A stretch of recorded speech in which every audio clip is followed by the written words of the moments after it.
young Benno over there, this is the second time in a week that he's not turned the audio on.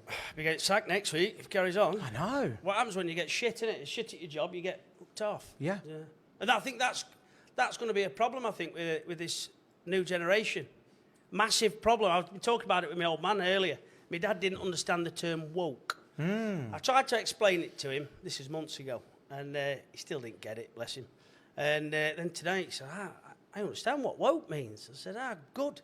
Good, he says, they're fucking terrible, aren't they? I said, yes, yes they are, yeah. I said, the problem is, everybody thinks life's amazing and all the rest of it. I said, and you go to work and you don't perform, you're out. It's not the real world. I think this, I'm not a parent.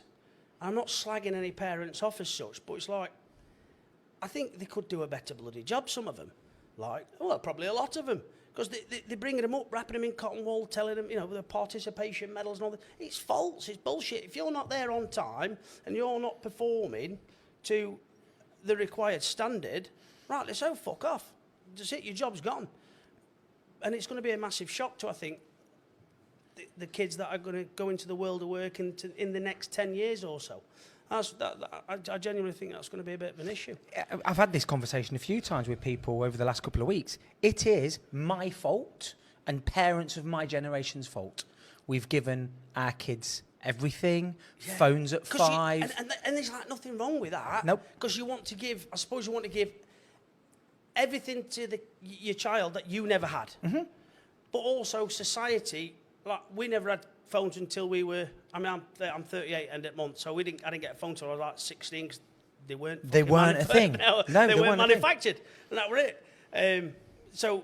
But like now, that child will be able to work a tablet, work a mobile phone before they can ride a bike. If they can even ride a bike. Yeah. I mean, I know some 17, 18-year-olds that can't ride a bike. They need lessons off the drug dealer mates because them drug dealers, they can ride bikes. They can fucking ride a bike, mate. Steal someone's handbag, and get through traffic. Without falling off, pulling a wheelie.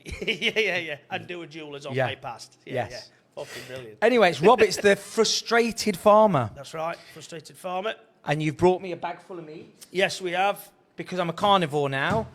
We've fucked the veganism off, as we already spoke. Yeah. But no, before Ben decided he'd not turn the microphone on, and it was recording, we were talking about, I became a vegan at lockdown, enjoyed it, went to becoming a vegetarian after I broke my leg in 2022. Was it 2021 maybe? Anyway, whatever.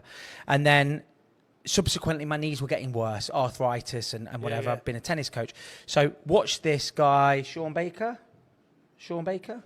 on Joe Rogan, and he was saying he recommends to all of his patients before they go under the knife for surgery, try the carnivore diet for at least a month, maybe 2. Yeah. And he was saying that the vast majority of them don't come back. He then got taken in front of the medical council and said, you're going to lose your license because you should be operating on these people. And he's like, look, first and foremost, I'm a doctor. And if I can heal these people or cure them without going under the knife, that's what I'm here for. So I thought, what have I got to lose? So last day of November, I messaged him and I says, right, because he keeps calling me zesty for being a fucking vegan. And he keeps saying to me, he's like, you are not an alpha male. You cannot claim to be alpha if you're eating fucking vegetarian stuff. We're going to Nando's and he's getting a big, massive load of, and I'm getting the quinoa salad. And so anyway, I phoned him up. I says, I'm going carnivore. He went, yes, about time. And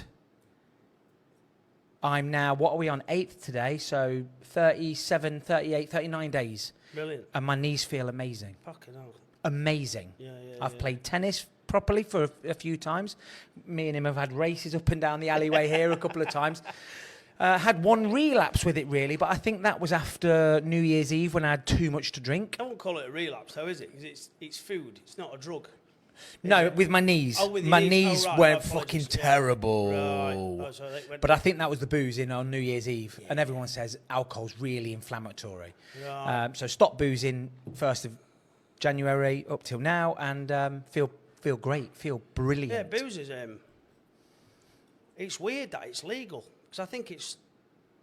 It wouldn't be legalised if it was invented today. No. No chance. It's not the worst drug. but it's fucking up there. I think it might well be. Yeah, I think it being legal probably makes it the worst drug. And so available. Oh, yeah. You can get it anytime you bleeding want. I think, what is it, 10:30 in the morning, you know? See if you can just bring that. Sorry. Just Yeah. go on, get it in there. Pretend you're noshing it off. There we go. We don't want none of that. But no, I think alcohol, like it being so readily available, Yeah. and it has such devastating effects on the mind. I'm not an educator or an intelligent man, and I can't, speak sort of on any medical terms. But from my experience, you go out and get absolutely leathered on a Friday night. When you're in your 20s, you're fine. You get in your 30s. And it's like, do you know what? I'm still going to be in a mess Tuesday, Wednesday. Yes. On the downer. Yes. It's just like such a low feeling. Yeah. And you're lethargic. You can't be asked to do anything. And when you've got something to do all the time, I used to go to the pub every Saturday. Yeah. Every Saturday, nip down my local pub, 4 or 5 pints, get myself. Fucking hell. I get up Sunday morning, I think, oh, it's something to do. There's all